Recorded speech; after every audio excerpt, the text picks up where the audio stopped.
Vamos a hablar ahora propiamente de tu parte de liberación, de tu experiencia personal. ¿Te sacaste demonios? ¿Tú tenías demonios? ¿Cómo salieron?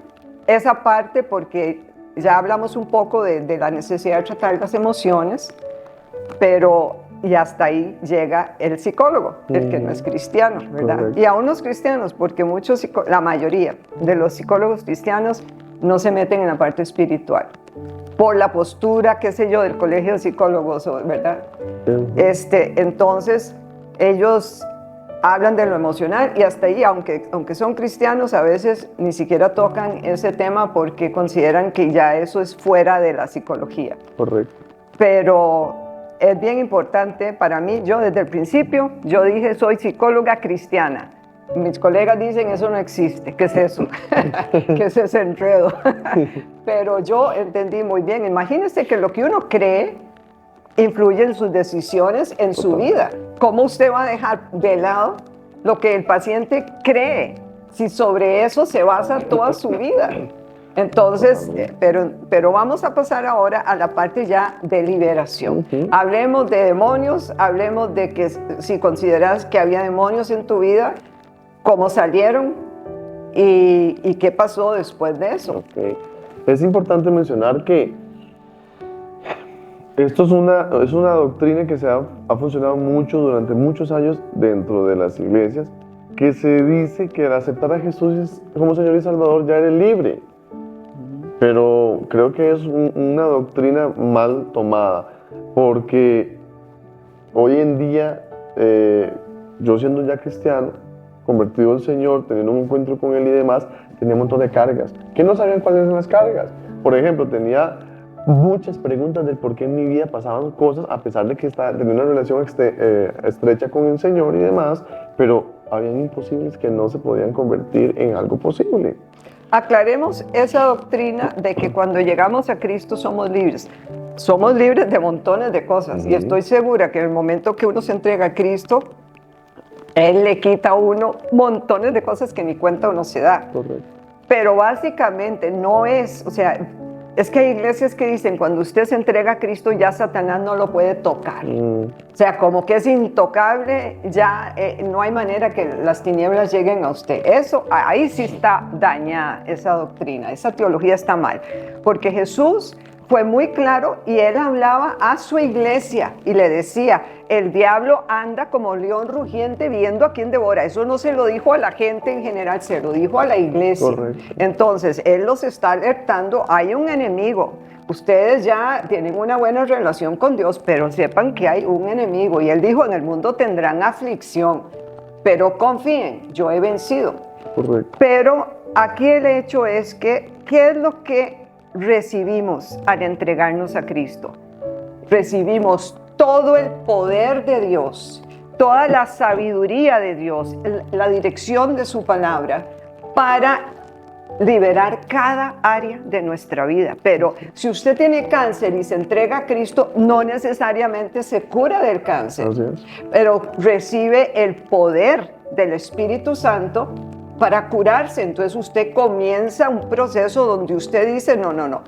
Jesús se llevó mis enfermedades en la cruz, lo dice la Biblia, por sus llagas somos sanos. Entonces, yo esta enfermedad no la voy a aceptar. Ahora, si he descuidado mi cuerpo, voy a comenzar a cuidarlo. Si he comido mal, si me he alimentado mal, voy a comenzar a cuidarlo. Voy a hacer mi parte. Pero aparte de eso, le voy a decir, espíritu de enfermedad, espíritu de cáncer, usted no tiene cabida en mí, porque Jesús, yo veo mis enfermedades clavadas en esa cruz.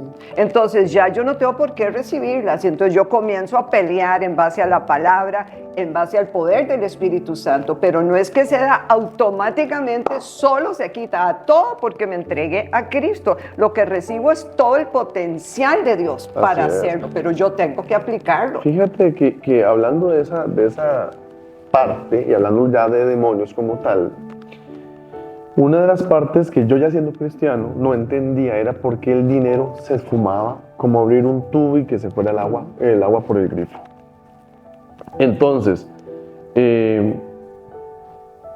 una mañana especial, como lo dices tú, el Señor nos da la capacidad, nos da el poder de poder resolver a través del poder de Él mismo la situación de nosotros. Yo una mañana harto de ver que dinero que entraba a mi billetera o a mi cuenta bancaria se esfumaba. Una mañana especial, yo dije, no, yo estoy harto de esto. Yo creo que una de las primeras partes para un buen proceso de sanidad y liberación es estar harto de lo que estás viviendo. Porque yo estaba harto de muchas cosas de que yo estaba viviendo. Y lo dice el famoso Derek Prince, que ha escrito mucho sobre liberación demoníaca, que la persona tiene que estar casi tocando fondo para poder ser, de verdad, no ocultar absolutamente nada, porque la verdad nos hace libres. Exacto. Y hablando... Y eso hay que aclararlo, porque hay personas que vienen a citas y dicen una media verdad. Que resulta ser una mentira. Y no quieren abrirse completamente y dicen, pero no me sirvió la cita. Es que usted se guarda un montón de cosas ahí adentro y no las habló, que por vergüenza, que por ser rechazado o juzgado. Correcto. O sea, si uno viene a algo, tiene que abrirse completamente. Completamente. Y como lo estoy diciendo yo en este pequeño diálogo que estamos teniendo, mis finanzas venían de una manera mala. Una mañana le dije al Señor, yo me voy a arrodillar acá y yo necesito ser libre. Necesito saber por qué es que las finanzas mías no funcionan. Y no me enderezo de acá, me arrodillé y dije, de este lugar no salgo hasta que no me digas qué es lo que está sucediendo. Empecé a orar y empecé a pedirle al Señor revelación esa mañana.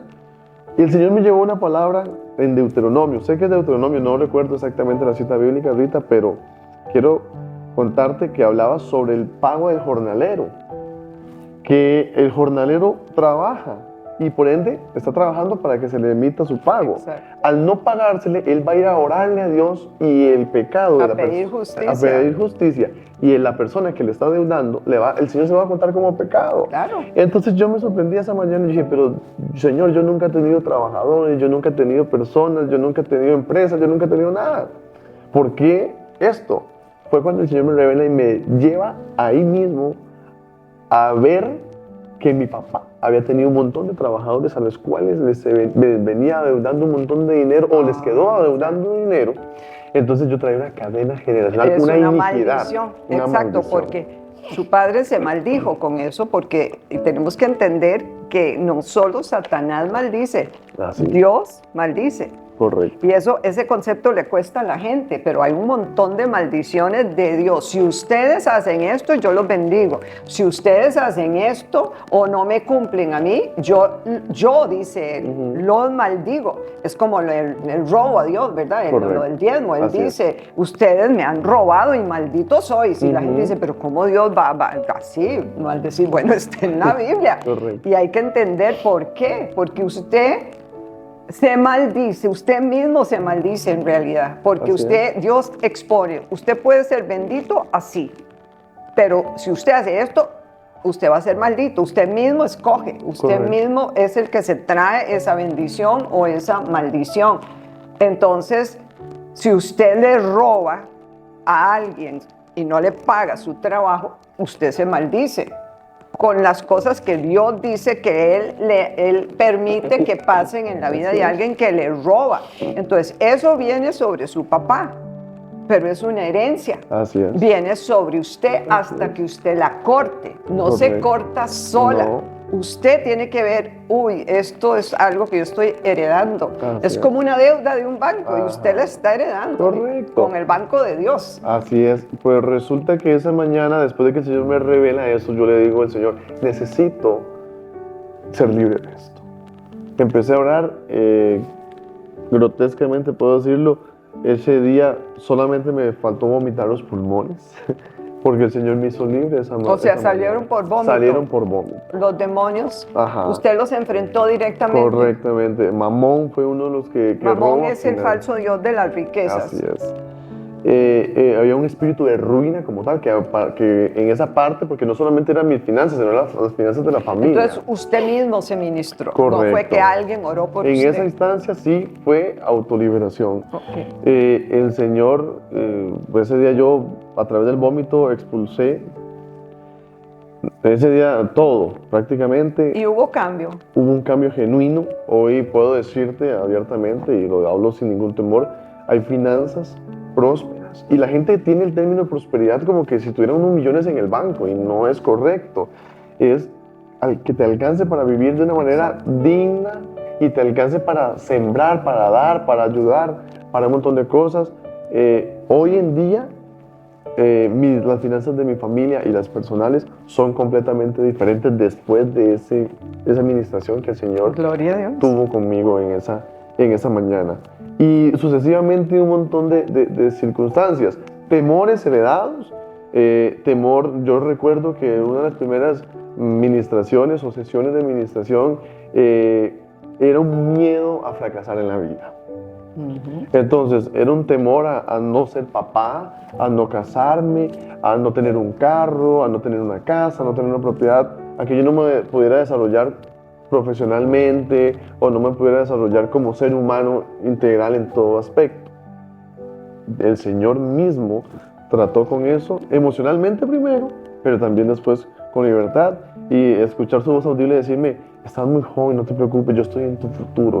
Ok, ahí tocaste un tema bien interesante, escuchar su voz. ¿Qué quiere decir eso? Escuchar su voz, actuar bajo lo que Él define que es bueno. O sea, no para es que uno. usted escuchó algo de Dios, ¿o sí? Sí, escuché algo del Ok, Señor. escucha dentro de su mente o escucha una voz. Escucho audiblemente, me sucede en muchas maneras. Las dos formas. Audiblemente y en el pensar también. Ok, entonces, ¿en qué momento comenzó a abrirse eso de poder escuchar a Dios? Es importante, el desarrollo de los dones del Espíritu Santo se empieza a formar después de empezar a ser liberado y a ser limpiado. Porque la voluntad mía, a pesar de que yo ya haya aceptado a Jesucristo como Señor y Salvador, Satanás no quería soltarla. Claro. La voluntad era una guerra.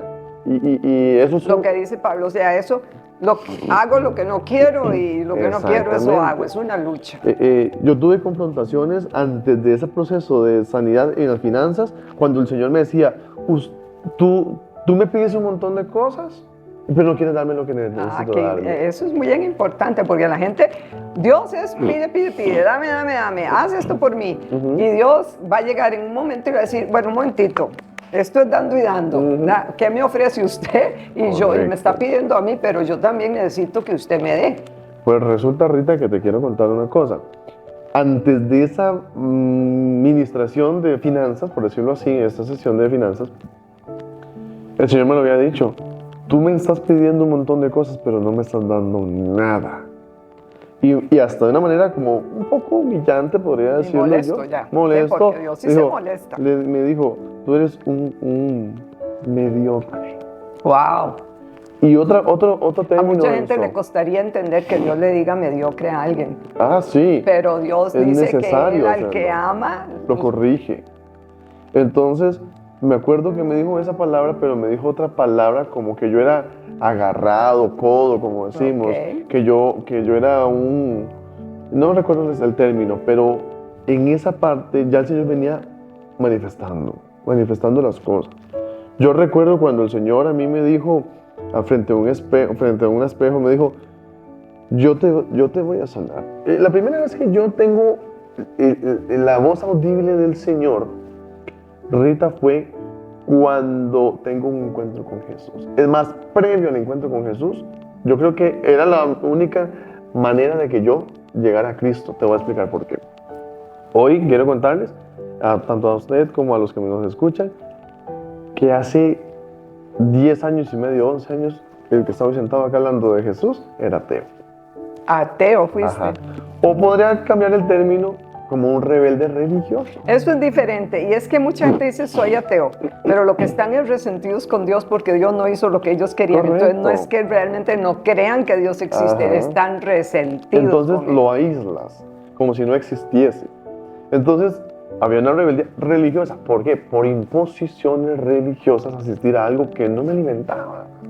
Mi mente, creo, hablando de sanidad emocional también un poquito, ya lo hablamos, pero volviéndolo a traer acá, una de las cosas más importantes es que mentalmente a mí se me generó un chip, perdón, un chip en el cual nosotros asistíamos a la iglesia cuando habían problemas en la casa. Entonces Dios era un Dios que se buscaba un refugio cuando habían problemas. Bombero, un Dios bombero. Pero lastimosamente mi mente de niño y adolescente concibió de decir, no se acerquen de Dios porque Dios hay problemas, donde Dios hay problemas, como todo lo íbamos supuestamente a depositar ahí.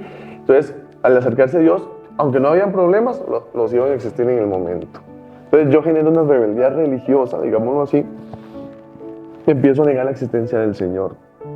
Estudié química, biología, ciencias y un montón de cosas. Leí la Biblia de pasta a pasta para negar la existencia de Dios. Yo escupí pastores. Yo negaba a alguna persona que llegaba a mi casa a evangelizar de cualquier tipo de religión o cualquier tipo de iglesia. Yo era el primero que me metía entre el cuarto y no quiero escuchar a nadie, no me hablen de Biblia, no me hablen del Espíritu Santo, no me hablen de Jesús, no me hablen de Dios, no me hablen de nada de esas cosas que no existen.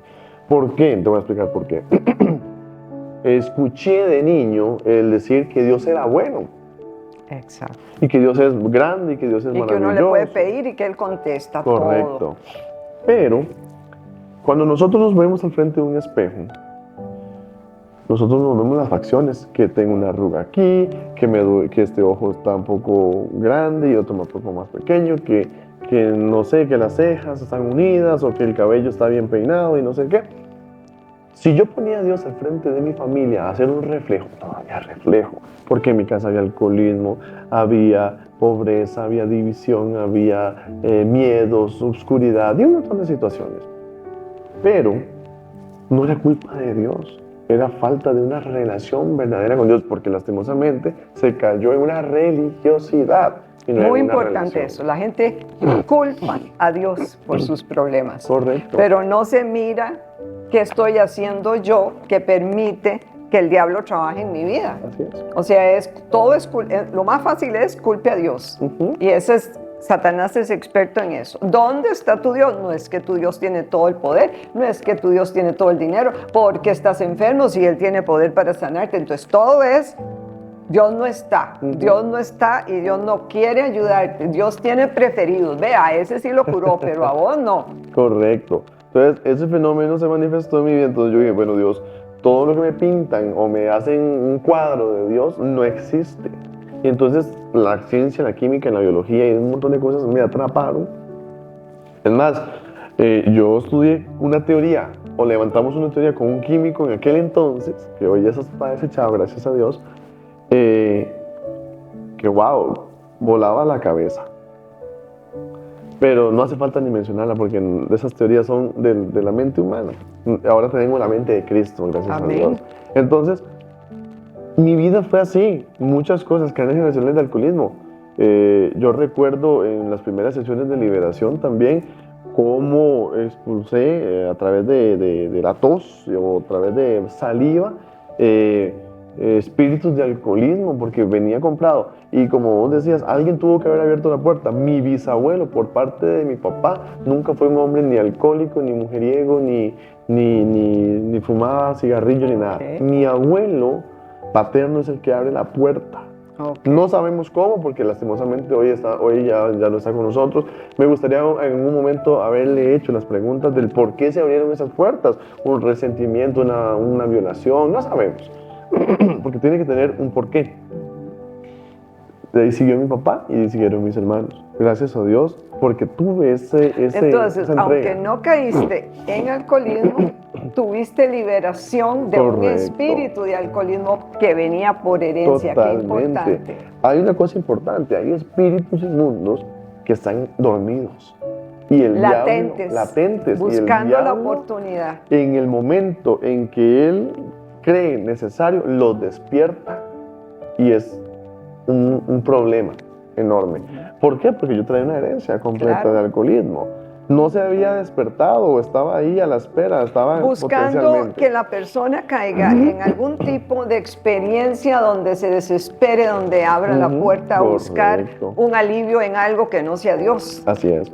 Entonces, en esa índole, en esa línea, yo puedo decirte que yo fui sano y liberado por parte del Señor Jesucristo. ¿Tuviste liberaciones donde otra persona oró por vos? Correcto. Esa que te estoy hablando, el alcoholismo, esa es una. La parte del fracaso fue una. He tenido ciertas sesiones de autoliberación que el Señor mismo me pide o me va indicando qué hacer, qué leer, cómo hacerlo, pero también he tenido sesiones donde hay personas, ministros de Dios, que el Señor ha puesto en mi camino para que yo sea libre de situaciones, circunstancias y demonios que se han colado en mi vida.